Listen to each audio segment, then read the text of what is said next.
Hi, I just want to talk about a story of this book. That story is very interesting.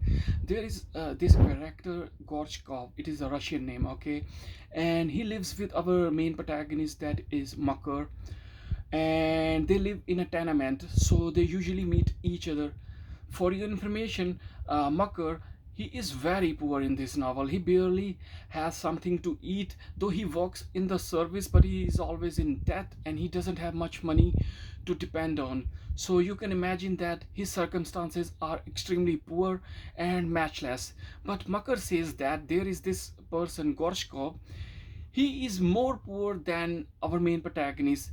And once Makar also helped Gorshkov and gave him some money, some pennies, so that he could eat something, because Makar says that he didn't have even a single crust of bread.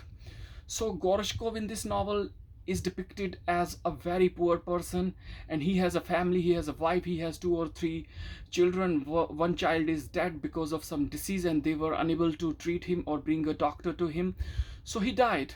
So the family is crushed and they are living in extreme poverty. Circumstances are pathetic as well. So you can imagine the extreme deprivation, starvation, and horrific circumstances in their lives. So the story of Gorshkov is that he knew a merchant, and that merchant used Gorshkov to rob government department treasury services. So now government department, they sued both merchant and Gorshkov, and now the case is in the court. After many years, as our Gorshkov is innocent, he has been acquitted, and he has been like assigned his previous prestige. He has been cleansed from all the false charges, and he has been instructed to receive some money that he has been like that he had to receive from the merchant. So now, after this incident, it is clear that Gorshkov will receive some money from the merchant. That merchant hoodwinked from our Gorshkov. So Gorshkov seems very happy now at this circumstance. He seems extremely overjoyed. He comes home in the evening. So he is unsettled because of his happiness. He seems very happy, and he is very restless as well. It happens that when you are extremely happy, you move from one place to another and you can't sit idle.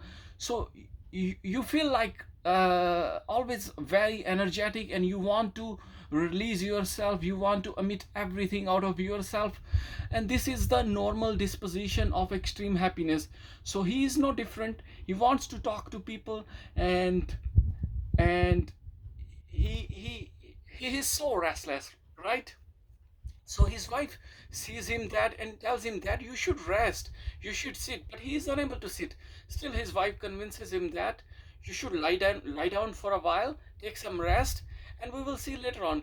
So he, according to his instructions, as per his wife's instructions, lies down, and unfortunately never wakes up again, and he dies there.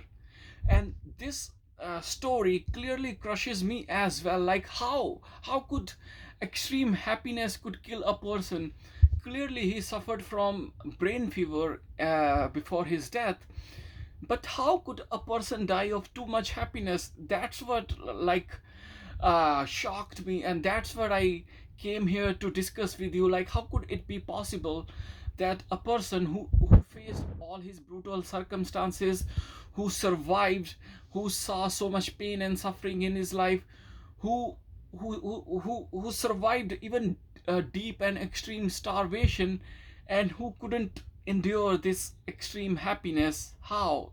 This is my question, and this is the story that I wanted to discuss with you. If you are going to read this book, I think you will also find the story of Gorshkov very interesting, very pathetic, and our main protagonist is also in tears because of Gorshkov's story. So that's it. That's just I wanted to discuss with you about this book. I have finished this book. That's very interesting thing, and very soon I will start a new book.